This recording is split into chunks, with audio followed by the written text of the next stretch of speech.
नमस्कार, बहुत बहुत स्वागत है न्यूज 21 में। आप सबका आपके साथ मैं हूँ ऋतिका पांडे और हमारे खास बुलेटिन खबर दिन भर में स्वागत है। कोटा से खबर की शुरुआत कर रहे हैं। जी हां, जहां शिक्षा और पंचायती राज मंत्री मदन दिलावर ने कोटा में पत्रकार वार्ता के दौरान शिक्षा सुधारों से जुड़ी बड़ी घोषणाएं की है। उन्होंने बताया कि अब सरकारी और निजी स्कूलों की यूनिफॉर्म एक जैसी होगी, जिसमें टाई शामिल नहीं होगी। जी हां, साथ ही स्कूल स्टाफ को आईडी कार्ड अनिवार्य रूप से दिए जाएंगे। दिलावर ने कहा है कि आगामी शैक्षणिक सत्र 1 अप्रैल से प्रारंभ होगा। इसके अलावा अब स्कूल शिक्षा, संस्कृत शिक्षा और पंचायती राज विभागों के सभी कार्यालयों में राष्ट्रगान से कार्य प्रारंभ होगा, जबकि राष्ट्रगीत के बाद कार्यालय बंद होंगे। मंत्री ने स्पष्ट किया है कि केवल राष्ट्रगान में शामिल कर्मचारियों की ही हाजिरी दर्ज होगी। कोटा से कामेंदु जोशी की विशेष रिपोर्ट। शिक्षा विभाग का 1 अप्रैल से प्रारंभ होगा। अभी तक 1 जुलाई से प्रारंभ होता था, क्योंकि आप जानते प्रशासनिक वर्ष और वित्तीय वर्ष भी 1 अप्रैल से प्रारंभ होता है, और इसलिए हमने शिक्षा विभाग ने तय किया है कि शैक्षिक सत्र 1 अप्रैल से प्रारंभ होगा। इसके कई फायदे हैं। 1 अप्रैल के आसपास बच्चों को किताबें मिल जाएगी, तो गर्मी की छुट्टियों में पढ़ने का, अध्ययन करने का भी उनको अच्छा पर्याप्त समय मिल जाएगा, और कई फायदे इसके। इसलिए हमने ये तय किया है कि 1 अप्रैल से शैक्षिक सत्र प्रारंभ होगा। दूसरा है कि जो हमारे विद्यालय में विद्यार्थी होते हैं। कोटा से खबर देख रहे हैं। जिला पुलिस अधीक्षक तेजस्विनी गौतम यानी आईपीएस के निर्देश पर अवैध बजरी परिवहन और भंडारण के खिलाफ चलाए जा रहे विशेष अभियान के तहत नांता थाना पुलिस ने बड़ी कार्रवाई की है। थाना अधिकारी नवल किशोर उपनिरीक्षक के नेतृत्व में की गई नाकाबंदी के दौरान 26 अक्टूबर की रात बूंदी की ओर से कोटा शहर आ रहे ट्रेलर को रोककर जांच की गई। जांच में पाया गया है कि वाहन का खनिज विभाग का रवाना समाप्त हो चुका था। जी हां, आपको बता दें, जहां रवाना समाप्त हो चुका था, जिसके चलते ट्रेलर को डिटेन कर खनिज विभाग, कोटा और परिवहन विभाग को पत्राचार किया गया। अतिरिक्त पुलिस अधीक्षक दिलीप कुमार सैनी और वृत्ताधिकारी गंगा सहाय शर्मा के सुपरविजन में यह कार्रवाई की गई है। दोनों विभाग अब नियमों के तहत आगे की कार्रवाई कर रहे हैं। कोटा से कामेंदु जोशी की रिपोर्ट।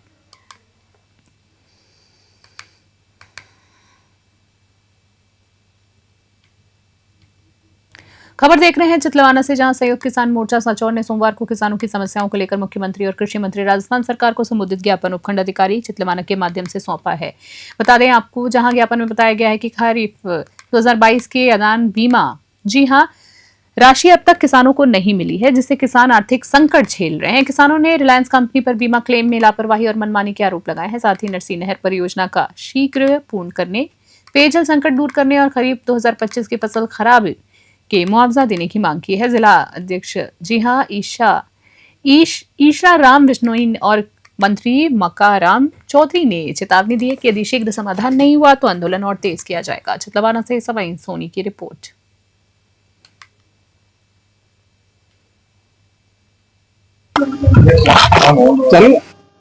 2022 में राजस्थान सरकार द्वारा स्वीकृत 88 करोड़ किसानों को जो अनुदान आदान की राशि है, उसका पोर्टल बार बार कह रहे हैं पोर्टल बंद है, लेकिन 2022 से 2025 तक इन कर्मचारियों की जो 1 महीने की अरबों की राशि जो इनके कर्मचारियों खाते में, उनका पोर्टल कभी बंद होता नहीं, किसानों का पोर्टल बंद हो जाता है। बड़ी शर्म की बात है। और आज जब इन 88 करोड़ का जो रिलीज नहीं करेंगे, तब तक हम यहाँ उपखंड कार्यालय से खड़े नहीं होंगे। कितने गांवों से यहाँ समर्थन मिला? ये पूरा चितलवाना उपखंड मुख्यालय के सभी गांव हैं, और चितलवाना सांचौर सभी के। चितलवाना के सांचौर के जो 62 करोड़, उसमें 40 करोड़ रिलीज कर दिए और बाकी के अभी अटके हुए हैं। तो वो क्यों अटके? उनका पोर्टल चालू है, तो उनका भी बाकी का जो पैसा है वो भी रिलीज किया जाए। और मुख्य मांग हमारी जो है, ये किसानों की जो अनुदान है 2022 से लगातार पेंडिंग है, वो आज ही रिलीज की जाए और उस पर हमें किसानों को संतुष्ट करके भेजा जाए, नहीं तो हम यहाँ से जाएंगे नहीं। क्या मांगे हैं सरकार की? हमारी मांग यह है कि आदान राशि 2022 रबी फसल राज्य सरकार ने 3 साल पहले स्वीकृत कर दी। सांचौर की है 62 करोड़ रुपए और चितौरा की है 88 करोड़ रुपए।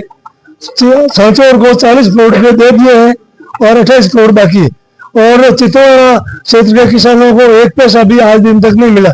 और यहाँ इस उपखंड कार्यालय पर 4 बार हम धरना दे दिया है, प्रदर्शन किया है, ज्ञापन भी दिया है, सब कुछ किया है, परंतु इनका जवाब है कि हमारे पोर्टल नहीं खुल रहा है, पोर्टल नहीं खुल रहा है। ऐसा क्या पोर्टल है कि हमने यहाँ से कलेक्टर लिख दिया, कलेक्टर जयपुर लिख दिया और जयपुर से पोर्टल खुल नहीं रहा है। पोर्टल ज्ञापन किन किन को दिया? ज्ञापन आज मुख्यमंत्री राजस्थान सरकार को हमने दिया है, ज्ञापन कृषि मंत्री राजस्थान सरकार को दिया है, जिला कलेक्टर जालोर को भी दिया है। और ज्ञापन देने के बाद में आज हम आर पार की लड़ाई लड़ना तय कर लिया है। क्यों कर लिया है? 1 साल हो गया हमको ये ज्ञापन देते हुए, परंतु सरकार की और प्रशासन के कान पर जू भी नहीं लग रही है। दूसरी बड़ी मांग है, रिलायंस कंपनी सांचौर और चित्रा क्षेत्र के अंदर बड़ी बेईमानी कर रही है, बड़ी लूट कर रही है। प्रशासन सोया हुआ है, एसडीएम सोए हुए हैं, एडीएम सोए हुए हैं, जिला कलेक्टर सोए हुए हैं और कह रहे हैं कंपनी हमारे अंदर है, आपकी कमेटियां है, कमेटियों में आवाज लगाओ। कमेटियों में कई बार आवाज लगा दी, कोई किसी प्रकार की सुनाई नहीं। बीमा 50% से ज्यादा नुकसान हो गया, एक पैसा भी किसान को दिया नहीं जा रहा। एक खसरा 2 भाइयों का, और एक भाई को तो मतलब बीमा मिल गया और दूसरे भाई को बीमा मिला ही नहीं। ऐसा मतलब मजाक किसानों के साथ हमने मतलब वो कहते बरसात नहीं हुई। तो देखो ऐसे ही कंपनियां हैं, ऐसा ही प्रशासन है, परंतु ये किसान जाके है, किसान अब छोड़ेंगे नहीं प्रशासन को, हम हमारा हक लेके रहेंगे। धन्यवाद। अगर आपकी मांगे नहीं मानते हैं तो आगे आपकी क्या रखी? अगली आंदोलन की हम रूपरेखा बना रहे हैं और प्रजातांत्रिक तरीकों से हर संभव जहां तक हो सके हम प्रजातांत्रिक तरीकों से आंदोलन करेंगे और हमारी हक की मांगों को लेके रहेंगे।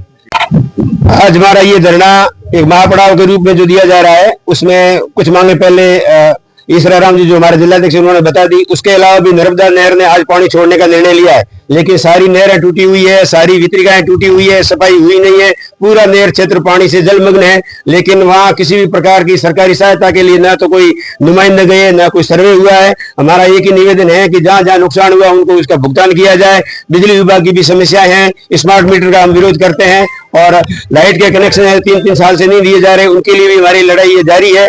तमाम किसान विभिन्न समस्याओं को लेकर के आज जो सड़कों पर है, और यदि समस्या का समाधान समय रहते नहीं निकला तो आगे और उग्र प्रदर्शन किया जाएगा। कुछ दिन पूर्व यहाँ मंत्री साहब आए थे, आपकी उनसे बात हुई? मंत्री जी आए थे अपने नर्मदा नहर की मीटिंग में।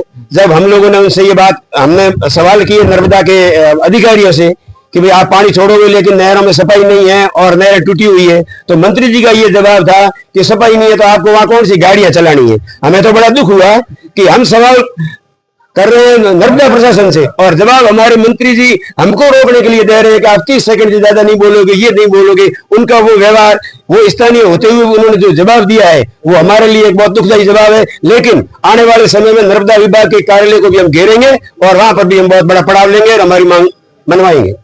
आक्रोशित थे किसान और इन्होंने बताया कि अगर हमारी मांगे नहीं मानेंगी तो हम घेराव भी करेंगे। नमस्कार, न्यूज़ 21 के साथ मैं सवाई। सलम्बर से खबर देख रहे हैं। अतिरिक्त जिला कलेक्टर डॉक्टर दिनेश राय सापेला की अध्यक्षता में सोमवार को कलेक्ट्रेट स्थित वीसी कक्ष में सभी उपखंड अधिकारी, तहसीलदार और बीडीओ की बैठक हुई।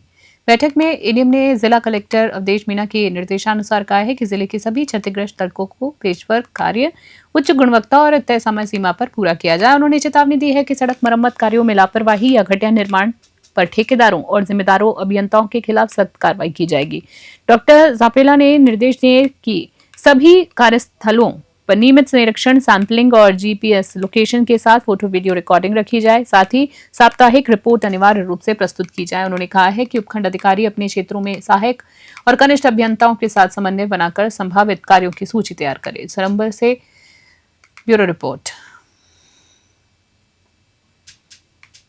अलवर से खबर देख रहे हैं। पूर्वांचल समाज की ओर से सागर जलाशय पर सोमवार को श्रद्धा और आस्था का प्रतीक छठ पूर्व बड़े ही उत्साह के साथ छठ पर्व मनाया गया। पूजा अर्चना की गई है। समाज के लोगों ने सामूहिक रूप से, आपको बता दें, अस्ताचलगामी सूर्य को अर्घ्य अर्पित कर परिवार की सुख समृद्धि की कामना की है। समिति अध्यक्ष, आपको बता दें, लक्ष्मेश सिंह ने बताया है कि इस बार अलवर शहर में करीब 100 स्थानों पर छठ पूजा का आयोजन हुआ है, जहां हजारों श्रद्धालुओं ने घाटों पर पहुंचकर पूजा अर्चना की। उन्होंने कहा है कि छठ सूर्यदेव और छठी मैया को समर्पित एक प्राचीन वैदिक पर्व है जो शुद्धता, आस्था और पारिवारिक मंगल कामना का प्रतीक है। सागर जलाशय सहित विभिन्न घाटों पर भक्तिमय वातावरण और श्रद्धालुओं की उमड़ी भीड़ ने पर्व को यादगार बना दिया। अलवर से प्रदीप गोयल की रिपोर्ट।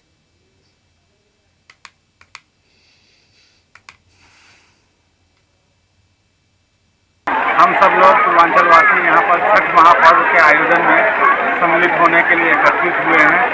हर लोग यहाँ पर आकर अपने अपने घरों से छठ महापर्व मना रहे हैं। आज छठ महापर्व के संध्याकालीन अर्घ है और कल सुबह प्रातःकालीन अर्घ जो उगते हुए सूर्य को दिया जाएगा। इसका आपका मुख्य उद्देश्य क्या है इस त्योहारों का? ये हमारा लोक आस्था का सबसे बड़ा पर्व है जिसको महापर्व का दर्जा दिया गया है। बिहार से चलकर ये पर्व पूरे हिंदुस्तान होते हुए आज के डेट में ग्लोबल हो चुकी है। पूरे दुनिया में जहाँ भी पूर्वांचल के रहने वाले लोग हैं वो इस पर्व को मनाते हैं और आस्था पूरे विश्व का इसके साथ जुड़ चुकी है। इसी के लिए इसको महापर्व का दर्जा दिया गया है। मेड़ता सिटी से खबर देख रहे हैं। केसर देवी स्कूल छात्र अनिल रियाट ने राजस्थान रोलर खेल संघ द्वारा उदयपुर में आयोजित राज्य स्तरीय रोलर स्नैचिंग चैंपियनशिप में शानदार प्रदर्शन करते हुए आपको बता दें क्वालिफाई किया है। स्केटिंग प्रतियोगिता में क्वालिफाई किया गया है, जहां विद्यालय के प्रिंसिपल प्रियंका बेरा ने बताया है कि अनिल ने नागौर जिले का प्रतिनिधित्व करते हुए 500 मीटर और 1000 मीटर स्पीड रोलर स्केटिंग में सिल्वर मेडल तथा 1 लैप स्केटिंग में ब्रॉन्ज मेडल जीता। अब अनिल आगामी विशाखापट्टनम में होने वाली राष्ट्रीय प्रतियोगिता में राजस्थान का प्रतिनिधित्व करेंगे। इस उपलब्धि पर संस्था निदेशिका उषा चौधरी, सचिव रुचि चौधरी और पूरे विद्यालय परिवार ने अनिल को शुभकामनाएं दी और खुशी जताई। मेड़ता सिटी से सुशील दिवाकर की रिपोर्ट।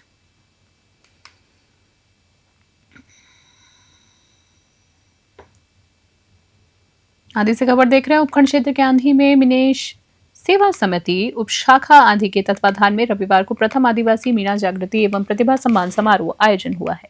ये कार्यक्रम मनोहरपुर दौसा राजमार्ग स्थित Mahatma Gandhi international girls college आंधी में संपन्न हुआ है। आपको बता दें, झाबड़िया खंड अध्यक्ष नमो नारायण मीणा ने बताया है कि समारोह में शिक्षा, खेल और सेवा क्षेत्र में उत्कृष्ट प्रदर्शन करने वाले 200 से अधिक प्रतिभाओं को सम्मानित किया गया है। इस अवसर पर नवचयनित और सेवानिवृत्त कर्मचारियों, राज्य एवं राष्ट्रीय स्तर पर चयनित खेल प्रतिभाओं और उत्कृष्ट अंक प्राप्त करने वाले विद्यार्थियों को भी सम्मानित किया गया। कार्यक्रम में विधायक महेंद्रपाल मीणा, जिला मंत्री राजेंद्र शर्मा, एडवोकेट मीरा देवी दौलतपुरा और सीताराम छापोला अतिथि के रूप में उपस्थित रहे। आंधी से रामफुल मीणा की रिपोर्ट।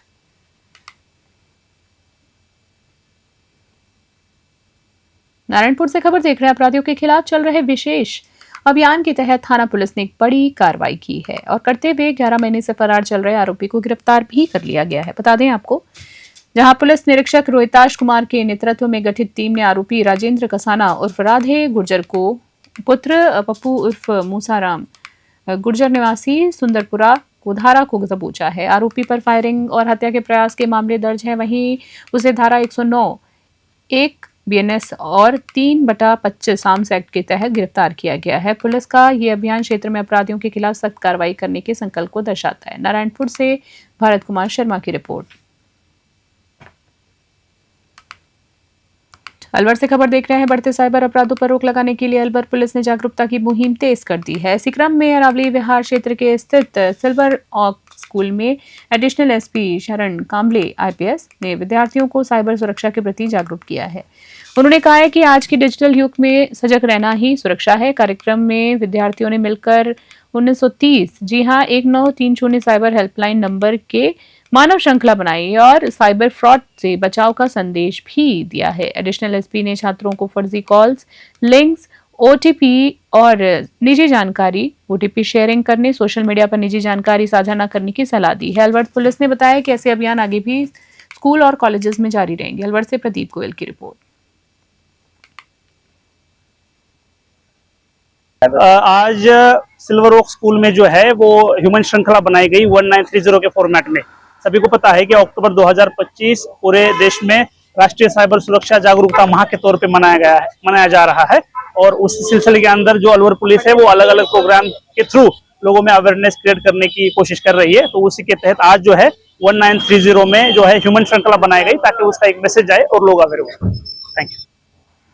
खबर देख रहे हैं डूंगरपुर से, जहां जिला परिषद के EDP सभागार में सोमवार को आयोजित साप्ताहिक समीक्षा बैठक में जिला कलेक्टर अंकित कुमार सिंह ने सभी विभाग अध्यक्षों को निर्देश दिए कि वे फ्लैगशिप योजनाओं का डेटा अपडेशन और क्रॉस चेकिंग सुनिश्चित करें और योजनाओं का प्रभावी क्रियान्वयन करें। कलेक्टर ने कहा है कि प्रत्येक विभाग अपने स्तर पर कार्यों की समीक्षा कर प्रगति तेज करें। उन्होंने PHED विभाग को पेयजल वितरण, हैंडपंप और ट्यूबवेल खुदाई के कार्य शीघ्र पूर्ण करने के निर्देश दिए हैं। PWD विभाग को नॉन पेचबिल, जी हां, पेचेबल सड़कों की स्थिति और प्रगति रिपोर्ट प्रस्तुत करने को कहा गया है। बैठक में आपको बता दें, एवीएनएल अधिकारी ने ट्रांसफार्मर बदलने और नए विद्युत कनेक्शनों की जानकारी दी है, जबकि शिक्षा विभाग ने जर्जर भवनों और मिड डे मील की स्थिति बताई। कृषि विभाग ने फसल कटाई, खाद उपलब्धता और लैब्स की वित्तीय स्थिति पर रिपोर्ट दी है। आपको बता दें, कलेक्टर ने जल संसाधन विभाग से बजट घोषणाओं, वर्क ऑर्डर और क्षतिग्रस्त बांधों की रिपोर्ट मांगी। उद्योग विभाग को MJASA 2.1 और 2.2 योजनाओं की प्रगति तेज करने के निर्देश दिए हैं। डूंगरपुर से ब्यूरो रिपोर्ट। श्री विजयनगर से खबर देख रहे नगर पालिका क्षेत्र के वार्ड नंबर 6 में भगवान श्री कृष्ण मंदिर में से मुख्य सड़क मार्ग तक जाने वाली सड़क निर्माण का कार्य शुभारंभ विधिवत रूप से किया गया है। इस अवसर पर नगर पालिका अध्यक्ष राजेंद्र लेघा ने नारियल फोड़कर कार्य का शुभारंभ किया और कहा है कि ये सड़क निर्माण वार्ड वासियों के लंबे समय से चली आ रही मांग को पूरा करेगा।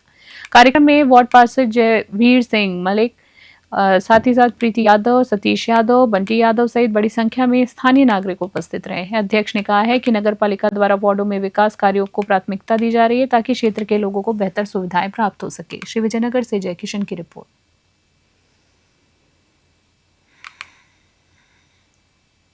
खास बुलेटिन में इतना ही। बने रहे न्यूज़ 21। नमस्कार।